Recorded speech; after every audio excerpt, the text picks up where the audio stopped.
Welcome back to the Deep Dive.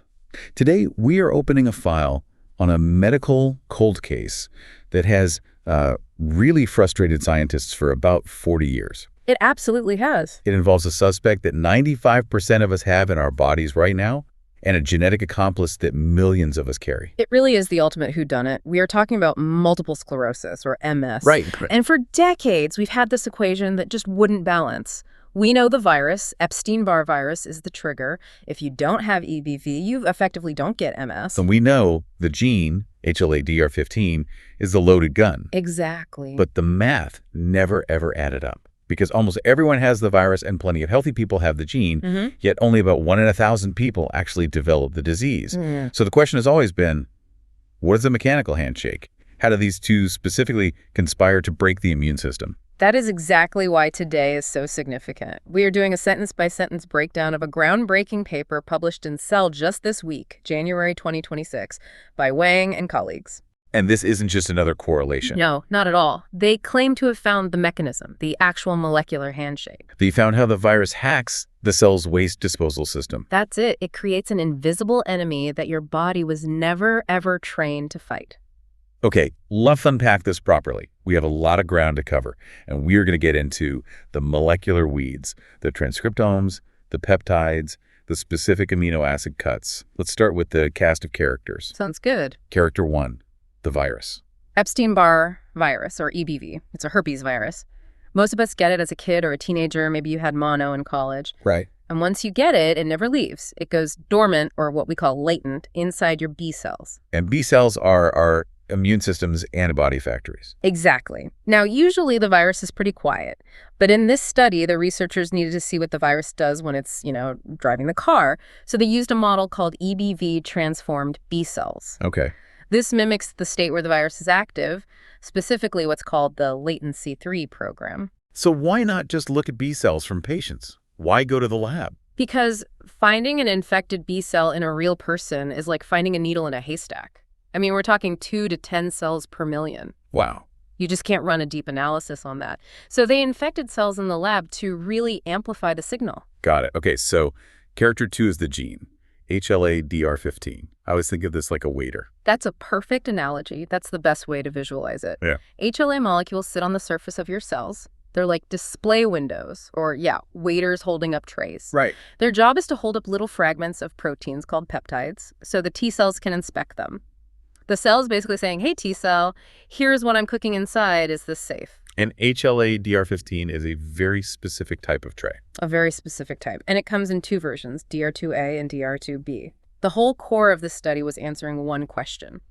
When EBV enters the kitchen, what exactly ends up on those specific trays? Because the hypothesis is that the virus changes the menu. It changes the menu by renovating the factory, and this is the first major discovery of the paper. Okay. When EBV infects that B cell, it doesn't just sit there. It drastically shifts the transcriptome. The transcriptome meaning the list of genes that are being turned on or off. Correct. The study found that the virus massively upregulates or boosts enzymes related to antigen processing. Specifically, it boosts a subunit of something called the immunoproteasome, PSMB8, and a group of enzymes called cathepsins. Okay, hold on. Immunoproteasome. Let's visualize this. Normally, a cell has like a standard office paper shredder to get rid of old proteins, right? The constitutive proteasome. It cuts proteins into standard shapes to be recycled. Pretty routine. The EBV comes in and it swaps out that office shredder for a heavy-duty industrial grinder. That is the immunoproteasome. And crucially, this grinder cuts things differently. It cuts at different angles, creating totally different shaped fragments. And the paper also mentions autophagy going up. Right, self-eating. The virus ramps up autophagy. The cell starts aggressively digesting its own internal parts, probably to fuel viral growth. So picture this. You have a cell that is eating more of itself than usual, and it's throwing all that material into this new virus-designed industrial grinder. And this is where the collision happens, because one of the self proteins being thrown into this new grinder is myelin basic protein, or MBP. Which we think of as brain insulation. It is, but B cells have a little bit of it inside them too, a variant called Golgi MBP. And normally the B cell shreds it, the pieces are standard, and nobody cares. But now we have the industrial grinder. Now we have the industrial grinder. And the researchers analyzed the immunopeptidome, which is the complete list of every single peptide presented on those HLA trays. And they found the smoking gun.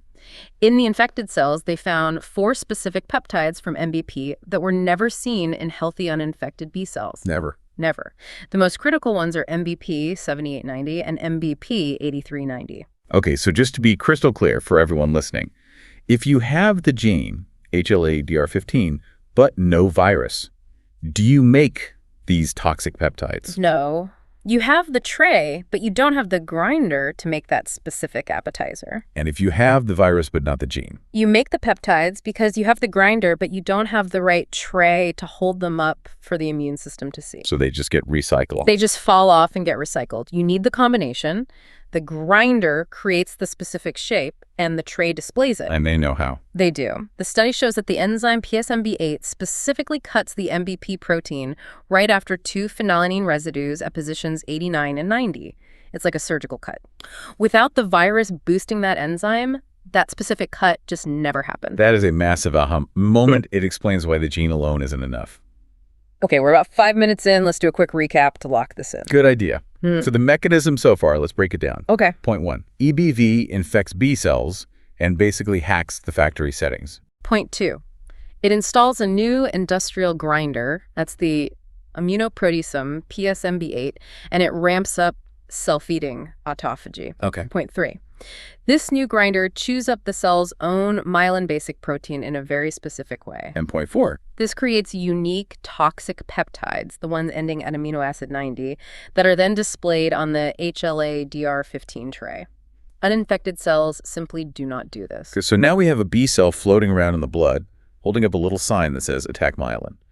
But MS is a brain disease. How do we get from a B cell in the blood to lesions in the brain? That is the next logical step the researchers took. They got their hands on brain tissue samples from MS patients, specifically tissue with active inflammation, and they analyzed the peptides bound to the HLA molecules right there in the brain lesions. Did they match? It was a perfect match. They found the exact same MBP peptides, the ones ending at amino acid 90, presented on HLA-DR15 molecules inside the brain. That closes the loop. The thing being created by the virus in the blood is the same thing being targeted in the brain. And it gets even deeper. They found EBV-infected B cells in the meninges, the covering of the brain.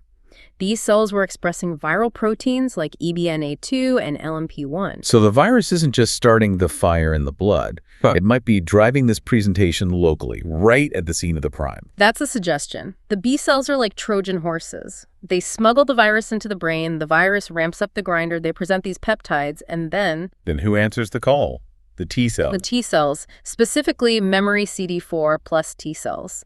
The researchers isolated these T cells from the blood of MS patients and exposed them to these specific MBP peptides.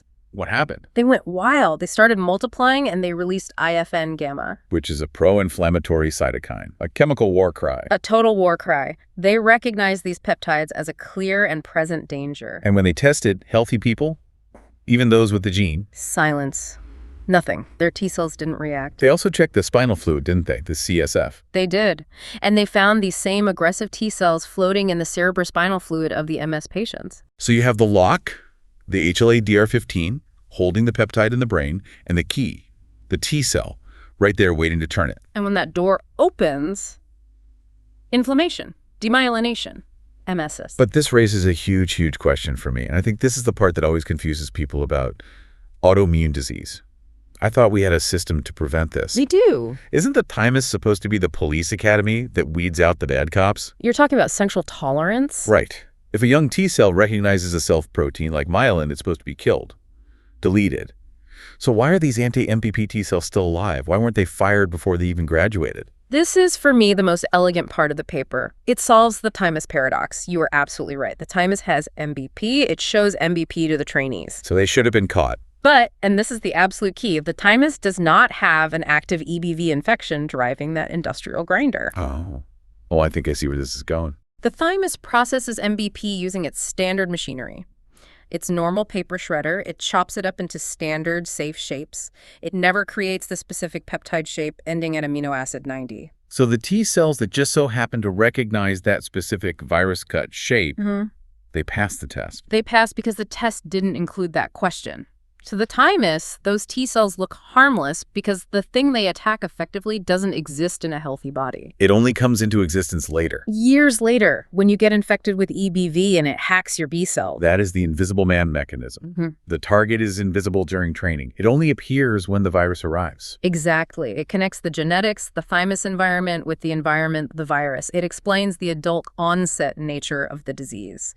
You have these sleeper T cells waiting, and they only wake up when the virus creates their specific target. That is terrifyingly brilliant. Okay, let's do our second recap here because that was a heavy concept. Sure. Let's break down the second half of this chain of events. Point 1. The same toxic peptides we see in the lab are found in actual MS brain lesions. It's not a theory. Right, it's real. Point 2. T cells in MS patients aggressively attack these peptides, releasing inflammatory signals like IFN gamma In the blood and in the brain fluid. everywhere. And point 3. The thymus failed to delete these T cells because, without the viral hack, the thymus never actually generated those specific peptide shapes to begin with. And then finally. Point 4. This creates a perfect storm where the immune system attacks a self-protein because it's been tricked into thinking it's seeing something foreign. Now, for the people listening who really love the details, our biochemistry nerds out there, and I say that with love. I'm one of them. Let's talk about the structure, because for years everyone thought the bad guy was a different peptide, didn't they? Yes, the classic culprit was thought to be MBP 8399, a much longer peptide. But this study shows the T cells from patients didn't really care about that long version. They specifically wanted the cut version, the one ending at amino acid 90. So the cut is the key. The cut is everything. The critical amino acid sequence is valine histidine phenylalanine, VVHF. Okay. The phenylalanine at position 89 or 90 acts as the anchor. It locks into the HLA-DR15 molecule like a little puzzle piece. And they proved this by actually swapping out atoms. They did. They replaced that phenylalanine with a glycine, a different shaped molecular block. And the T cell response just stopped. Wow. It proves that this specific tail of the peptide is exactly what the T cells are hunting. So if we were to write an algorithm for this disease, a step-by-step program, what does it look like now? It's a 7-step cascade. Okay. Step 1, genetic susceptibility. You're born with HLA-DR15. Step 2, infection. You contract EBV. Step 3, transformation. The virus hacks the B cell and installs the industrial grinder PSMB8. Step 4, generation. The new grinder creates those unique MBP peptides. Step 5, presentation. The HLA-DR15 tray displays them. Step 6, activation. The sleeper T cells that escape the thymus finally see them and attack. And step 7, Invasion. The war moves to the brain. it's frighteningly logical. But here's where it gets even bigger. The researchers suggest this might not just be about MLender. This was the one more thing at the end of the paper. They looked at the other waste products coming out of these EBV-infected B cells. Yeah. They didn't just find myelin peptides, they found peptides associated with systemic lupus erythematosus, SLE, and ankylosing spondylitis. Wait, lupus? Yes. They found peptides from the DA proto-oncogene, which is a known autoantigen in lupus, and ITA2B peptides. This suggests that EBV, altering the antigen presentation machinery, might be a master key for multiple autoimmune diseases. So it's the same trick. The same trick, the grinder and the tray, just different target proteins being shredded depending on the person. That shifts the paradigm entirely. We often talk about molecular mimicry, the idea that the virus just looks like the brain so the immune system gets confused. And mimicry is still a valid theory and likely plays a part in some things. But this is different. This is forced presentation. It's not accidental confusion. It is active sabotage. The virus is forcing the cell to construct a target that shouldn't exist. So bringing this back to the real world, for the patient listening or the doctor, we treat MS right now with B-cell depletion therapies, drugs that kill B cells, and they work really well. They work very well. Does this paper explain why? I think it gives a much more specific reason. We used to just think, oh, B cells make antibodies, so let's kill them. But this suggests that by killing the B cells, you are removing the factory. You are removing the antigen-presenting cells that are showing these toxic peptides to the T cells. You're taking away the source of the misinformation. Precisely. But B-cell depletion has downsides. Yeah. You're wiping out a huge part of the immune system. Looking at this mechanism, could we get more sniper-like? That is the big hope, isn't it? If this mechanism relies on that EBV-transformed state, that hypermetabolic high autophagy state, maybe we could target that metabolism specifically. Like, could we develop a drug that reverses the factory renovation, that turns the industrial grinder back into a paper shredder? That is a very provocative thought. If we could inhibit those specific immunoproteasomes or the autophagy pathways just in infected cells, we might stop the presentation of these peptides without having to wipe out the entire immune system. That would be the holy grail. It would. And it also just highlights the incredible importance of developing EBV vaccines. If we can prevent the infection in the first place or keep the viral load so low that it never transforms enough B cells. You break the chain at step 2. You break the chain. Before we go, I have to play devil's advocate. I have to ask the question that is probably on everyone's mind. We said 95% of us have EBV. Millions have HLA-DR15. But most people don't get MS. If the mechanism is this straightforward virus plus gene equals toxic peptide, why aren't we all sick? That is the million-dollar question that remains. This study shows the mechanism is possible in everyone with the gene and the virus. But clearly, in 999 out of the 1,000 of those people, something holds it back. What protects the rest of us? It could be better T-cell regulation. You know, maybe some people have more robust regulatory T cells that dampen the response. It could be that in healthy people, the B cells just don't get transformed as easily. Their viral load stays lower. Or other environmental factors. Vitamin D smoking. Almost certainly. Vitamin D plays a huge role in immune regulation. It might be that low vitamin D is the final push that allows that industrial grinder state to persist long enough to actually cause damage. We've found the mechanism of the gun, but we still don't know exactly who pulls the trigger in every case. It's humbling.